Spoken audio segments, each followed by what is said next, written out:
नमस्कार, मैं हूं प्रज्ञा। बिहारी न्यूज में आपका स्वागत है। खबरों की ओर बढ़ने से पहले एक नजर सुर्खियों पर। टेक्सटाइल उद्योग का हब बनेगा बिहार। 4 अक्टूबर को यहां लगेगा रोजगार मेला। बिहार में न्यूनतम मजदूरी की नई दर कल से लागू। केंद्र से बिहार को योजना मद में मिली 11% राशि। भारत को दिए गए बयान पर पीसीबी ने लिया यू टर्न। इसके साथ ही बढ़ते हैं शाम तक की बड़ी खबरों की ओर विस्तार से। टेक्सटाइल उद्योग का हब बनेगा बिहार। बहुत जल्दी बिहार टेक्सटाइल हब बनने वाला है। दरअसल अब बिहार की राजधानी पटना और भागलपुर के बाद गया में 23 एकड़ जमीन चिन्हित कर भूमि स्थानांतरित का प्रस्ताव उद्योग विभाग को सौंपा गया है। इस बारे में उद्योग विभाग के आला अधिकारी के द्वारा जानकारी देते हुए बताया गया है कि यह तय किया गया है कि उक्त जमीन को वहां काम कर रही टेक्सटाइल इंडस्ट्रीज को ही दिया जाएगा। वहीं स्थानीय स्तर पर इस सेक्टर में काम कर रहे उद्यमी को अपनी इकाई के विस्तार के लिए जमीन तो दी ही जाएगी, साथ ही साथ उन्हें काम को बृहद स्वरूप देने के लिए आर्थिक मदद भी की जाएगी। वहीं अगर गया में टेक्सटाइल के क्षेत्र में काम कर रही कंपनी अपने विस्तार यूनिट बियाडा द्वारा उपलब्ध कराई गई जमीन पर लगाती है तो उन्हें वह सभी लाभ मिलेंगे जो टेक्सटाइल पॉलिसी के तहत नई यूनिट को दिए जाते हैं। 4 अक्टूबर को यहां लगेगा रोजगार मेला। अगर आप बेरोजगार हैं और रोजगार की तलाश में हैं तो यह खबर आपके लिए है। बता दें कि छपरा जिला नियोजन पदाधिकारी शोभा कुमारी के द्वारा जानकारी देते हुए बताया गया है कि 4 अक्टूबर को सुबह 10:30 बजे से शाम 4 बजे तक अवर प्रादेशिक नियोजनालय छपरा कार्यालय परिसर में रोजगार मेला का आयोजन किया जा रहा है। इस रोजगार मेला में 10वीं पास और ग्रेजुएट पास अभ्यर्थी भाग ले सकते हैं। हालांकि इस रोजगार कैंप में भाग लेने के इच्छुक अभ्यर्थी का जिला नियोजनालय कार्यालय में निबंधन होना आवश्यक है, जो कि अभ्यर्थी एनसीएस की पोर्टल www.ncs.gov.in पर जाकर अपना निबंधन करवा सकते हैं। इसके अलावा आप अवर प्रादेशिक नियोजनालय छपरा में भी अपना निबंधन करवाने के लिए संपर्क कर सकते हैं। बिहार में न्यूनतम मजदूरी की नई दर कल से लागू। श्रम संसाधन विभाग के विशेष सचिव आलोक कुमार के द्वारा अधिसूचना जारी कर यह जानकारी दी गई है कि बिहार में न्यूनतम मजदूरी दर में 2% की वृद्धि हुई है, जो कि राज्य में 11 अक्टूबर से लागू हो जाएगा। बता दें कि अब इससे राज्य के लगभग 3 करोड़ मजदूरों को लाभ मिलने वाला है। अब उनके रोजाना आय में 7 से 11 रुपए की वृद्धि होगी। आपकी जानकारी के लिए बता दें कि बिहार में न्यूनतम मजदूरी दर 2 बार बढ़ाई जाती है, जिसमें से पहली बार 1 अप्रैल को तो वहीं दूसरी बार 1 अक्टूबर को बढ़ाई जाती है। मालूम हो कि वर्तमान में जारी किए गए अधिसूचना के अनुसार राज्य में अकुशल श्रेणी के मजदूरों को 388 रुपए मिलते हैं, जिसमें 7 रुपए की वृद्धि होने के बाद उन्हें रोजाना 395 रुपए मिलेंगे। वहीं अर्ध कुशल मजदूरों को अब 403 रुपए के बदले वृद्धि करते हुए 411 रुपए मिलेंगे और कुशल श्रमिकों को 600 रुपए रोजाना के बदले अब 611 रुपए मिलेंगे, जबकि पर्यवेक्षीय या लिपिकीय कार्य करने वालों को 11,107 के बदले 11,317 रुपए मिलेंगे। मोइनुल हक स्टेडियम से पीयू तक इस दिन तक तैयार होगा 1.5 किलोमीटर टनल।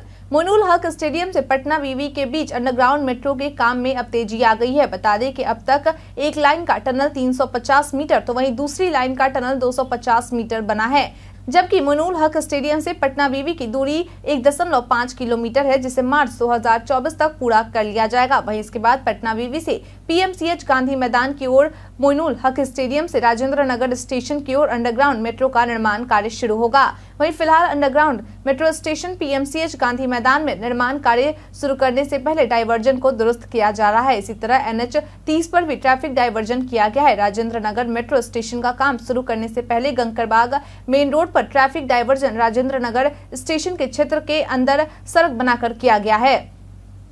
बिहार में डेंगू के कुल मामले 6000 के पार। बिहार में डेंगू के मामलों में लगातार बढ़ोतरी होती जा रही है। बता दें कि राज्य में बीते 24 घंटे में डेंगू के 396 नए मरीज मिले हैं, जो अब तक एक दिन में सर्वाधिक हैं, जिसमें से अकेले बिहार की राजधानी पटना के 174 मरीज है। मालूम हो कि इस साल अब तक राज्य में डेंगू के कुल मामलों की संख्या 6005 हो चुकी है, जिसमें से अकेले सितंबर महीने में केवल प्रदेश में 5730 मामले सामने आए हैं। वहीं राजधानी पटना में इस साल तक अब तक डेंगू के कुल मरीजों की संख्या 1746 है। बता दें कि पटना के अलावा जिन जिलों से डेंगू के मामले सामने आ रहे हैं उसमें भागलपुर, सारण, मुजफ्फरपुर, पश्चिमी चंपारण, पूर्वी चंपारण, मुंगेर, वैशाली जिला शामिल है।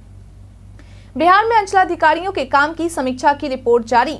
हर माह बिहार के अंचलाधिकारी के द्वारा किए गए कार्यों की समीक्षा की जाती है और उससे जुड़ा रैंकिंग हर महीने जारी किया जाता है। बता दें कि अगस्त महीने में 5 सबसे खराब परफॉर्मेंस करने वाले अंचलाधिकारी में सबसे पहले नंबर पर पटना जिले के दुल्हिन बाजार अंचलाधिकारी, दूसरे नंबर पर मुंगेर के जमालपुर के अंचलाधिकारी, तीसरे नंबर पर पटना के बिहटा के अंचलाधिकारी, चौथे नंबर पर लखीसराय के पिपरिया के अंचलाधिकारी और 5वें नंबर पर पटना के विक्रम अंचल के अंचलाधिकारी शामिल है। वहीं 5 सबसे अच्छा प्रदर्शन करने वाले अंचलाधिकारी में पहले नंबर पर बांका जिले के अमरपुर के अंचल अधिकारी, दूसरे नंबर पर बांका जिले के ही शंभूगंज के अंचलाधिकारी, तीसरे नंबर पर रोहतास के दावत के अंचलाधिकारी, चौथे नंबर पर बांका के राजौन के अंचलाधिकारी और 5वें नंबर पर बांका जिले के ही फूली डूमर अंचल के अंचलाधिकारी शामिल हैं। पंजाब में किसान आंदोलन से बिहार की ट्रेनें कैंसिल। पुमड़ी के सीपीआरओ वीरेंद्र कुमार के द्वारा दी गई जानकारी के अनुसार पंजाब में किसानों की आंदोलन की वजह से उत्तर बिहार से अमृतसर जाने वाली कई ट्रेनें कैंसिल कर दी गई हैं, जिसमें 30 सितंबर को दरभंगा से अमृतसर के लिए चलने वाली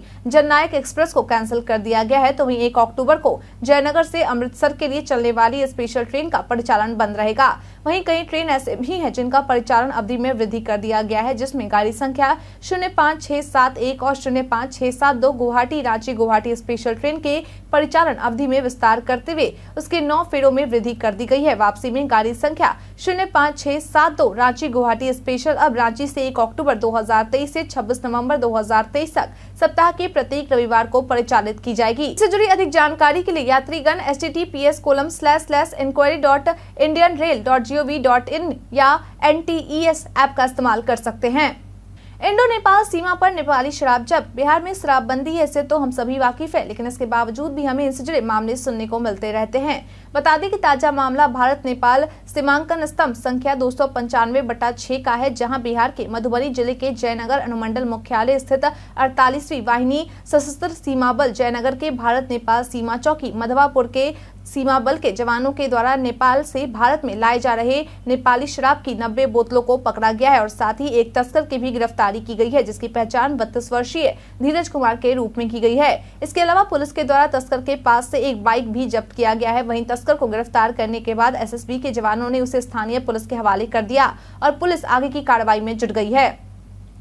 केंद्र से बिहार को योजना मद में मिली 11% राशि। केंद्र की ओर से बिहार को बीते 6 महीने में योजना मद में केवल 11% राशि ही उपलब्ध करवाई गई है, जबकि वर्तमान वित्तीय वर्ष 2023-24 में बिहार को केंद्र से करीब 44,000 करोड़ रुपए मिलना है, जिसमें से बिहार को अब तक केवल 5,000 करोड़ रुपए ही मिले हैं। बता दें कि समय पर केंद्र से राज्य को राशि न मिलने पर कई केंद्रीय प्रायोजित योजनाओं को जमीन पर उतारने में बाधा उत्पन्न हो रही है। मालूम हो कि केंद्र की ओर से बिहार को योजना मद की राशि 14 किस्त में उपलब्ध करवाई जाती है। ऐसे में वर्तमान वित्तीय वर्ष में केंद्र से बिहार को 1 लाख करोड़ रुपए मिलना है। वहीं अब राज्य सरकार की ओर से सभी विभागों से केंद्र की योजना मद में मिलने वाली राशि की अद्यतन जानकारी भी मांगी गई है।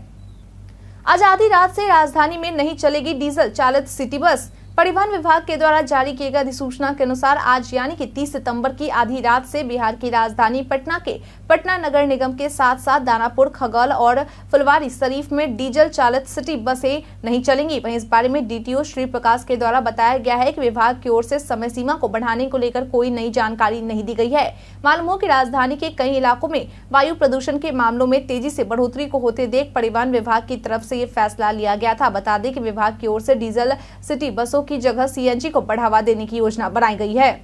मनोज झा और आनंद मोहन के विवाद पर तेजस्वी यादव का रिएक्शन। बिहार के सियासी गलियारों में मनोज झा के द्वारा संसद में ठाकुर को लेकर की गई टिप्पणी से बवाल मचा हुआ है। वहीं इसी बयान को लेकर पूर्व सांसद एवं बाहुबली नेता आनंद मोहन के द्वारा भी मनोज झा के खिलाफ बयान दिया गया है, जिससे कि उनके बीच विवाद पैदा हो गई। अब इसी को लेकर जब दिल्ली में मीडिया कर्मियों के द्वारा बिहार के उप मुख्यमंत्री तेजस्वी यादव से सवाल किया गया तो उन्होंने कहा कि पटना जाने दीजिए, फिर सबसे बात करेंगे। यानी कि उन्होंने किसी का भी पक्ष नहीं लिया है। हालांकि उनके पिता और राज्य सुप्रीमो लालू प्रसाद यादव के द्वारा मनोज झा का पक्ष ले लिया गया है। आपकी जानकारी के लिए बता दें कि उप मुख्यमंत्री तेजस्वी यादव बीते कुछ दिनों से बिहार की राजधानी पटना में नहीं है।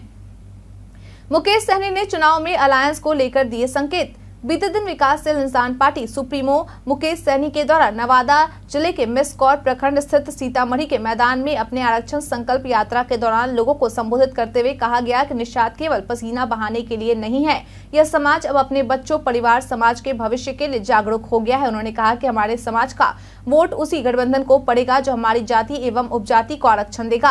आरक्षण मिलने के बाद ही हम गठबंधन करेंगे। उन्होंने कहा कि अगर मौजूदा सरकार आरक्षण देती है तो उनके साथ गठबंधन करेंगे, अन्यथा महागठबंधन की ओर जाएंगे। आज दिल्ली और पश्चिम बंगाल आदि राज्यों में निषाद को आरक्षण मिल रहा है, लेकिन बिहार, झारखंड, उत्तर प्रदेश में आरक्षण नहीं मिल रहा। पार्टी अब आरक्षण नहीं तो गठबंधन नहीं नीति पर चलेगी।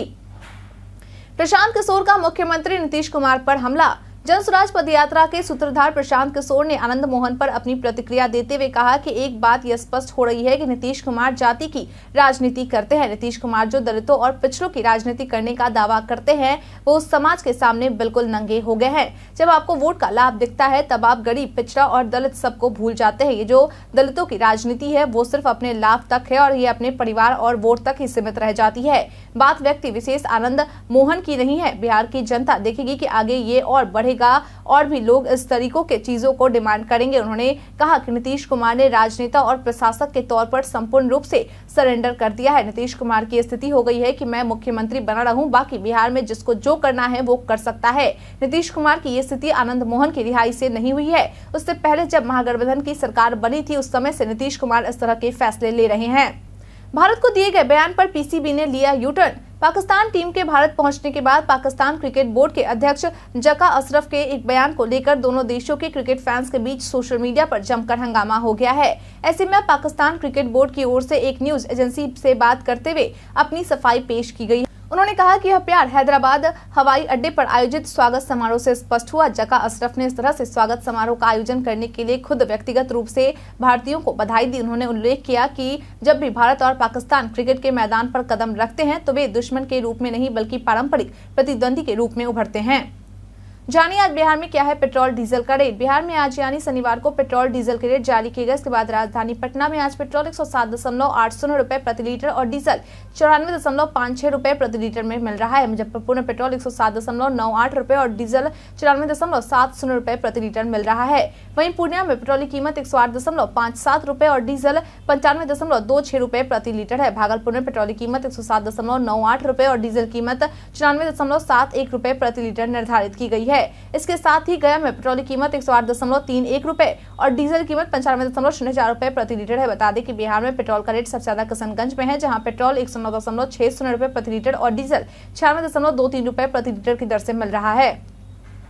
बीते दिन हमारे द्वारा पूछे गए सवाल का आप लोगों में से बहुत लोगों ने जवाब हमें हमारी कमेंट सेक्शन बॉक्स में लिख कर दिया था। जिन्होंने हमारे द्वारा पूछे गए सवाल का जवाब दिया है उनके नाम है रंजीत मिश्रा, गोनर शर्मा, उमेश ऋषिदेव, राजकिशोर महतो, अनवर करीम खान, मोहम्मद फहीम, रंगीला भान प्रकाश, मोहम्मद सकीर हुसैन, भान प्रकाश मौर्य, धनंजय कुमार, गोलू यादव तिलकई, अमित यादव, अमरजीत यादव, अर्जुन राम। इसके साथ ही बढ़ते हैं आज के सवाल की ओर। आज का सवाल है मनोज झा और आनंद मोहन के ठाकुर विवाद पर आप क्या कहना चाहेंगे। अपना जवाब हमें हमारे कमेंट सेक्शन में लिखकर जरूर बताएं। आज के लिए इतना ही। बिहार के तमाम खबरों के साथ बने रहने के लिए देखते रहें बिहारी न्यूज और साथ ही अगर आप यूट्यूब से देख रहे चैनल को सब्सक्राइब करना और अगर आप फेसबुक से देख रहे तो पेज को फॉलो करना न भूले। धन्यवाद।